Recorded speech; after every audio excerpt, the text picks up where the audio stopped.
All right, India getting it done very easily, taking a 2-0 lead in this 5-match series against Australia. The second T20I played today in Thiruvananthapuram. Australia won the toss, put India into bat, and India with a marvellous batting effort. 235 is what they got in 20 overs. Half centuries for Ruturaj Gaikwad, Yashasvi Jaiswal and Ishan Kishan. That's 1, 2, 3, all getting 50s. And then, of course, some fireworks from Rinkadink Rinku Singh in the end. 31 of 9 deliveries only took India to 235. It was always going to be a station too far for Australia. They batted well. They got to 191, but still losing by 44 runs. And that, as you know, in T20 cricket is a huge margin. You're watching Cricbuzz Live. I'm Gaurav Kapur. With me, Zaheer Khan and Parthiv Patel. Zach, it's crazy, right? I mean, a team gets to 191, yet you're watching the last 3 overs almost saying, it's done now, come on, just finish the formality, right? That's how mammoth this total is. Well, that's the kind of day India had. They've dominated with the bat, and when they went on to bowl, they got those crucial 4 wickets up front. You know, that really set the tone very nicely. After that, it was just going to be on Stoinis and Tim David to maybe play an innings which we've never seen before, that kind of approach. Yeah. It's just the total which was so huge. Yeah. And that's why you knew that, okay, it's just matter of time. It's just matter of 1 wicket, only the outside chance, maybe due factor comes in, 2 batter really bat you out of the game, you know, that kind of a day. But it was, well, very slim chance of that happening. Correct. It's like miracle required. So it was a complete performance by Indian team with the bat, with the ball. You've seen Bishnoi had a terrific day out there, picking those 3 crucial wickets. Josh Inglis also was that crucial factor because he's had a terrific innings in the first match, and Australia needed someone to have that big total. Which no one really put their hand up and was managed to achieve that, and that's the comparative. You know, you have top order scoring everyone 50s, and you have 3 guys reaching close to 50 but not really converting into 50. Yeah, I think obviously India had the first spell of play going towards them while bowling as well. 4 wickets fell pretty early. I think the only time perhaps, Parthiv, that India could have worried was in the 7 to 10 is when Australia had a very good phase. You got 51 runs in those 4 overs. And at that time, with Stoinis and Tim David on strike and in good form, they were hitting it clean. I think the only slim chance that Zach talks about was there if those 2 had stuck another 3 or 4, maybe 5 overs. Yeah, absolutely. I think that's something which we spoke about, right? If they don't have a good power play, they'll have to make sure that, you know, asking run rate is going to go, it's going to climb. And in this 4 overs, that 7 to 10 over phase, they were going really well. You know, and basically they were in nothing to lose situation also because they had already lost 3 wickets. So they had to go for it, go for everything. And in that phase, everything was going their way. You know, whatever they were hitting, they were obviously hitting clean, but there was some clean hitting, but you know, they had no other choice but to play because of the kind of target which India had put on 235. It's a huge target. So, you know, there's only one way they could have won is by just going and someone plays like 130 not out or something like that kind of an inning. Or, you know, because when you can only win those games if, you know, someone gets a big 100, but you can't win this kind of games if with 3 50s or, you know, guys getting 70s or 80s. That can happen batting first. Batting first. You can't chase that down unless someone plays an outstanding inning. Yeah, much like India in the first game, even though Josh Inglis got that 110 or 50, it was Surya who got 80 or 42 while chasing. So I guess that's what Parthiv is talking about. There's one person who has to control that innings, and when you look at that Australia batting card, you'll see that it's fits and starts. There's sparks, but there's no fire, right? And you need fire, constant fire for 20 overs to get 236 when that's your target. You see right in the beginning, they didn't get much from 1, 2, 3 or 4. Then was Marcus Stoinis, 45 of 25, Tim David, 37 of 22, and Matthew Wade, 42 of 23, batted, stayed not out till the end. Those 3, it was 5, 6, 7. Now 5, 6, 7 is great, Zach. Their 5, 6, 7 have done really well. But if only they had got a little more from 1, 2, 3, 4. If you don't get it, there's no way you're chasing that total. It's Look, I think one which is a standout factor, when you're looking at approach of two teams. Yeah. Australia batters, they want to go out there and start from the word go. They're saying it's a format which demands this, and we want to keep pressing it from the word go. Wherein if you see the innings which batters built. Yeah. Both Tim David and Marcus Stoinis, that's the kind of template a batter should have. Now, they are power hitters, but they still took their time because the 4 wickets were down. Yeah, they had no choice. They had no choice. Okay, now you have to consolidate. But in the process, what happens, you are more assured when you are making that charge. Yeah. And that's the pattern you're seeing from the Indian batters. It doesn't matter whether you are talking about top order batters or you're talking about the power hitters. Great they are point. looking to take that initial bit. Not a long time, maybe 3-4 deliveries, but they're saying, okay, we're going to get our eyes in, and then we're going to look to hard press, and that's the difference, I think. And that one thing Australian batters will have to rectify. They're playing the format and saying that in the first match also you've seen that. Yeah. Right from the word go, they were looking to play shots, even though they were trying to play those shots. They didn't achieve in terms of runs, but wherein you looked at the Indian approach, it was more calmer, but more effective. I think that is something which was a stark difference in both the approaches. Yeah, such a great point actually, Zach, because these two with David and Stoinis, they couldn't help themselves. They had to stop. But when you see that 81 of 38, you're looking at that partnership and saying, oh, they must have been going hammer and tongs right through. No, it was just the way that they chose the deliveries and the way they hit them. Some of those, I mean, they both hold out at the boundary, right? But both on shots, you felt like, oh, wait, this is going to go as well. But otherwise, and the reason you thought that is because all the previous shots were just such clean hitting. Yeah, absolutely. I think this is something they are known for. If you look at all the sixes which is they've hit on either in the long on and long off area. So that means you're hitting those percentage shots. You're not trying to play across the line, and especially when there is a lot of dew, balls skidding in, it's easier to hit down the ground. And those are the options which both Team David and Marcus Stoinis took, and everything went outside the ground. So that's something which is you have to give credit to them, where that. Whatever shots they played, they came off. But at the end of the day, 235 was basically a very big total to chase for them. Yeah, it was just, as I said, a station too far. A few stations perhaps too far. For the Indian bowlers, let's have a look at what they did today. It was Ravi Bishnoi. His day on Thursday was not very good. Couple of dropped catches. The bowling probably not as he would like it. But today, completely there. Bowled his 4 overs very economically. At 8, picked up 3 wickets. Of course, started it by getting Matthew Short. He short-circuited Matthew Short for a second time. He's done it again. He's making Short his bunny. He was too good today. Yes, Short's wickets for sure, but the other 2 wickets were actually of more importance for sure. English for sure, because he's man in form. He was someone who everyone must be talking about in the preparation leading up to the game, that how you're going to contain someone who is in form. It's always about planning. So that one box ticked very nicely in terms of maybe increasing that pace a little. Good catch by Tilak, that one. Good catch by Tilak to add.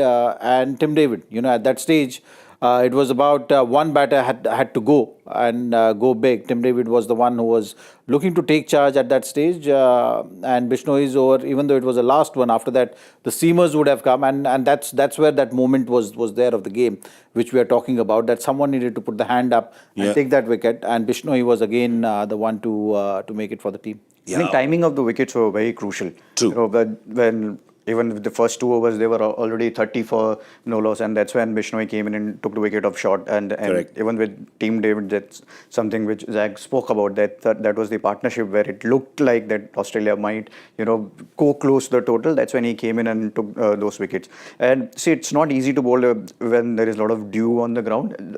Dew was already set when the first inning was on. So for a leg spinner, particularly, it becomes even more harder to hold the ball. But I thought, Bishnoi did really well. well. And you got to give credit to him the way he has bounced back. Remember last game he had a very, very bad game, and from there to bounce back for a youngster, you got to give credit to Ravi Bishnoi here. And also, pace bowlers bowl in pairs, but today the spinners were hunting literally in a pair. They were bowling together for a long period of time, and we have to give credit to our Bapu, Akshar Patel, right? Bowling is 4 overs for just about a runner ball, a smidge over a runner ball. He's bowled 12 dot balls in there. That pressure is worth its weight in gold. Yes, immense, especially in this format. Yeah. And he was bowling to Maxwell also in that phase. You know that Maxwell is not going to take his time. He's always going to be at you, resulting in that wicket. He's been very consistent even in the first game we've seen in the series. He was bowling in the power play, using his pace variation very well. Today was again the similar kind of a day for him. Resulting in a wicket and taking that big wicket of Maxwell. Clever there, clever by him. Between the spinners at that stage, them taking 4 or 5 wickets is something which was very crucial. Yeah. But clever, that dismissal, the way he got Maxwell out, he was kind of chasing him, the way he trapped him. I thought the field placement was very good. Usually what you do is when a left-arm spinner is bowling to a right-hand batter, you'll have a long off back. But here he had a long on and deep mid-wicket there and was not trying to give Maxwell that room. And then that's exactly what happened. He was trying to, make that room and trying to hit it over long on, and he mistimed it and went straight in the hands. But I think, it is the dot balls which we are seeing that most of them have come in power play. Those are the most difficult phase where teams were trying to hit sixes and boundaries. That's when Akshar Patel becomes a very, very useful bowler. His strength is similarly a bit like Jadeja, where he doesn't give that room. If you want to play those big shots, you have to create something, and consistency is something which Akshar Patel is known for. Yeah, he was great today. Also a word from Zach on the 3 quicks today, which is Arshdeep and Prasid and Mukesh. Well, Mukesh is the most impressive of the lot. There's no doubt about it. Looks like he's been preparing for this kind of a role. You get that feeling when you're looking at him. He's very clear with his thought process. He knows that he will be bowling those tough overs at the back end, and those Yorkers are coming out very nicely. Consistently bowled those Yorkers even in the previous game, this game. So once you are backing game after game, that shows that you're growing in confidence. So that's a good plus. Prasidh Krishna also having a tough game in the first one, coming back here today, taking wickets is something which always gives you confidence again. Full and fast as a batter, if you miss, I'm going to hit. That kind of approach is something which works. Bowlers thinking wickets, especially in defending these big totals on a tough pitch, is something which you always look for. And from that point of view, these bowlers have done the great job for the team, including Arshdeep. The captain actually holding his 3 overs for later shows that he's their go-to bowler. You don't want to use his overs up front. You want to put that responsibility on him. On the whole, I think all the bowlers will be very happy. The spinners doing their job in terms of taking wickets, but fast bowlers also were not far behind. The fast bowlers today were operating a Yorker vending machine towards the end, right? Put a coin, get a Yorker. Still the highest percentage delivery that a quick bowler can bowl at the end. Yeah, and that's something which the bowlers were most impressive because they were bowling with the wet ball. Zach can talk more about how difficult it is to bowl Yorkers with the wet ball, and these guys' execution was right up there, especially from Mukesh and Arshdeep both. Arshdeep bowling those crucial overs, the overs which Bumrah used to bowl for India, where he'll bowl first over, he'll come and bowl at 12th or 13th over to try and take wickets. But I thought that clarity was very, very important when you are trying to bowl those Yorkers. Yes, when you are going to bowl with that difficult wet ball, you might not get, you'll bowl few full tosses here and there, which happened, but that's okay. You got to be brave enough to take that chance, and that's something which Indian bowlers were right up there with that. I mean, today they could also afford to, because there was just enough cushion off the runs towards the end. So and it's the best time to practice, right? It's you've got the cushion, a full toss comes, 6, 4, doesn't matter, but get that Yorker firing right, and they got it today.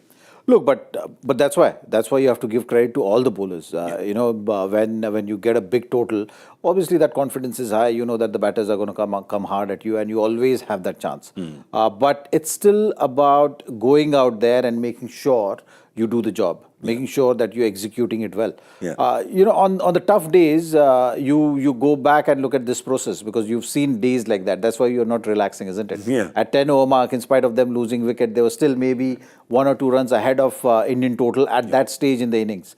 So that shows that in this format, anything is possible. So it's just about sticking to those routines, sticking to those processes, and make sure that you get the job done for your team. And India getting the job done in every department. Just want to touch on fielding a second before we wrap things up. We've been talking about Australia's fielding and catching, well, pretty much since Travis Head's catch last Sunday destroyed our hopes and dreams. But otherwise, we've been noticing that about Australia, Parthiv, is that they are flying and things are, they've got glue on their hands. Right? Everything is just sticking. Yeah, they did that today as well. Absolutely, I think they were brilliant in the field, and that's something we were talking about. That anything which goes up, they don't drop it. Usually, whatever they had to drop, they did it in first 2 games of the World Cup, where they had dropped 7 catches in first 2 games. But after that, they have not dropped anything, and especially last game also some brilliant catches. Today also, the catches which they've taken is phenomenal, and that's something Australian team is known for. And the effort was right up there, and especially when you're catching with the wet ball. Again, I'm putting emphasis on wet ball because it's the most difficult thing to do it, because ball becomes more harder, and you don't know what pace it's going to come down. So that's why Australia's fielding was right up there today. Which then I want to get to India's fielding as well, because there was I know there was one drop chance, but otherwise in the field as well today, impressive catch from Jaiswal at the boundary, that catch from Tilak running back and diving. I think it was pretty good. Yeah, apart from that catch which Tilak tried on the boundary line of Stoinis, I guess. Yeah. So just snoozed for a second, didn't he? But on the whole, I think they've been doing the job. What was also more impressive was the fact how Surya rotated his bowlers. So that is something. If you see the pattern, Dew was around, but he was still making sure that he's mixing those fast bowlers overs in between. You've seen Prasidh coming back early after power play, holding Arshdeep back, then bringing him on before he brought Bishnoi in. So all those kind of small little things which matter. You're not setting a clear-cut timeline, especially when you have just 5 bowlers. When you use only 5 bowlers, sometimes it gets difficult for a captain to maneuver the overs. You can become predictable. You get stuck in your template. But he was not like that, which was a good thing. Is thinking about the game. He had that pattern, and how he was able to achieve, because he just used 1 over of Arshdeep in that power play. So he held his 3 overs back, mixing those spinners overs, breaking it down. You don't want to just give if Dew around, especially. You don't want to give just spinners overs in cluster. So he broke away from that cluster nicely and set the game up for the team. Okay, so just to round things up, संक्षेप में आपको बता देते हैं कि what has happened in this second T20I. India, of course, won the first one. In the second one today, Australia won the toss, put India into bat, and of course, with an all-round batting effort, India got to 235, and then eventually, when winning by 44 runs, India going 2-0 up in this series. And now, of course, we look forward to the third T20I, which is in 2 days, and India will look at clinching the series then in Guwahati, closing it out so that in game 4 and 5, some of the people sitting outside on the bench can get a chance. So we'll be looking at that as well. But most likely, looking like this third T20I for India will have no changes as well. Parthiv? Yeah, I think that's something which we spoke after last game also. It is very difficult to predict whether India is going to make those changes or not. But just going by this 2 games performance or today's performance, there is no need to change any player. But just in case if you want to give chances, then it's a different story altogether. Then anybody can play. So, but here, but just looking by the performance, I don't think India is going to change anything till the third game. Once we win the series, and then India might try and see if we can try another kind of a combination where get in Shivam Dube or Washington Sundar and try and get that all-rounder factor in. A 6th bowler, which we are talking about. Those are the things which can be tried after the third game. All right, and have a look at the Australia team. Today, of course, they got in Adam Zampa. Was so strange. They got a spinner in for Jason Behrendorff, who was so impressive. in the previous game. But if you see in terms of their bowlers, there's still Kane Richardson outside. They got Glenn Maxwell back in the team today in place of Aaron Hardy. And then, of course, there's Travis Head still sitting out. So I don't know if he's feeling all right now. He's feeling okay. He's had a week off. Come on, Monday, get back to work. Yeah, Tuesday play a game. There's still 3 matches to go, so obviously, the pressure will be on them to make sure that Travis Head is available. You've seen how Matthew Short was against Bishnoi, so that number is not getting any better for Matthew Short. So they'll have to look at that option for sure. And they'll have to look at the bowling options. If you are playing against strong Indian batting lineup right now, which is very high in confidence, so you have to make that play. Otherwise, you're thinking that, okay, 209 was not enough. India batting first, they're getting 235. So where you're going to catch the game?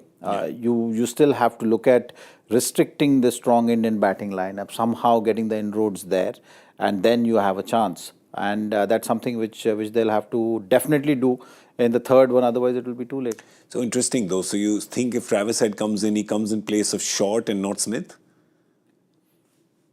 Yeah, that's tricky, huh? It's tricky. No, but purely because Smith is a very experienced player. Yeah. So I'm just going by the management's thought process. Yeah. If you brought him in this series here, then obviously you're going to give him the fair chance. Yeah. So that's the only logic I'm putting here. There is no other logic in terms of performance. I mean, the thing is that Matthew Short, he batted just 10 balls, but he had 3 cracking boundaries, which looked like he looked like a player in form. He didn't get the runs, but he looked like a player in form. Whereas Steve Smith still, even today, was just balancing. It didn't seem like that Steve Smith that you used to see. Yeah, I mean, he did not have a good World Cup either. So, he's someone who's not in form. But, like Zach said, if you have brought in a senior player, if you're trying to do something, if you want to see Steve Smith as an opener coming in the World Cup, so you want to give him those games. And that is the reason why, obviously, I also think that if Travis Head is coming, then he'll come in place of Short. And that also gives them that option of lefty-righty opening. That could just unsettle the Indian bowling lineup. And another thing which Australia can do is to start bowling with their attacking bowling option, not start with Marcus Stoinis. Yes, you want to get those fifth bowlers overs out of the way, but not the first over. First try and, you have to show India that, we are here to get you out. We just don't want to take that over out of the way. So just if Barendorf is fit, just try and, get that ball in swing and try and get that first wicket in first over. It's very gully cricket kind. I mean, I use that tactic in gully cricket, where you're saying bowl the weakest bowler first, because those guys are not going to hit in the first over. So, but I find you're right. It looks a little absurd when it's being done at this level. Okay, so maybe a change or two for Australia in the next game, but you know that they're going to come hard because they definitely don't want to go down in this series 3-0. But, it just keeps taking me back to 83, man. Remember 5-0 after the World Cup? Remember that? Remember India-West Indies? 5-0? Yeah, I'm just thinking. Anyway, let's not go way ahead. Still have 3 matches to go in this series. And both these matches have been absolutely entertaining. Well, the first match, very entertaining for all cricket fans. The second match, more entertaining for Indian cricket fans. And God knows we needed a comfortable win just as a little balm. So I'm just feeling a little balm. Has made me a little calm today, so feeling a little happier. But you'll feel happier when we give you the answer to the joy factor question, because today was slightly tougher than the last one. So here's what the question was today. Which current Indian cricketer's first T20I century was in a ground with a capacity of less than 2,000? Come on, less than 2,000 ground. Boys, come on. Jaiswal. In? Asian Games. China. Oh. In China. Yeah, that's right. Ground of less than 2,000. In China at Zhejiang University of Technology let me say it again, at the Zhejiang University of Technology at their cricket field in China during the 2023 Asian Games. Really, their university ground is less than 2,000. I'm really surprised. I just know that as soon as the show is over, where does Parthiv go? Why? He goes in the back room there, looks for the answer. Then he comes and he knows exactly the exact same thing he says. You know what he did? No, I did. Got it on I got it wrong last time, so I don't. But you got the answer on Twitter, right? No, I didn't. You guessed it. No, I went Just and to asked. make it look, Someone told you. just to Ah, make sorry. it look authentic. But- I went and asked Bihan whether Asian Games were considered as international games or not. Okay. So that's Of the course doubt they were I had. considered as- So that doubt I had. That's why. I still think that he didn't do anything. He's trying to pretend now that he did it with protocol and all Protocol, that. yeah, He just went and asked the producer saying, what's the answer? And then the backstory. Yeah. Okay. Then I'll add everything around it. All right, let's see who got it correct. The first answer from Abhishek Kalur. So congratulations, Abhishek.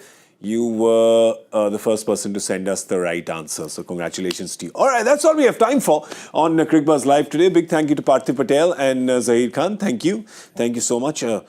Much better Sunday today than the previous one. So I'm going to take it. Yeah, I'm going to take it. I'm Gaurav Kapur saying good night. We'll see you day after tomorrow at 6:30 p.m. Indian Standard Time. So do join us then for the third T20 International. Good night for now.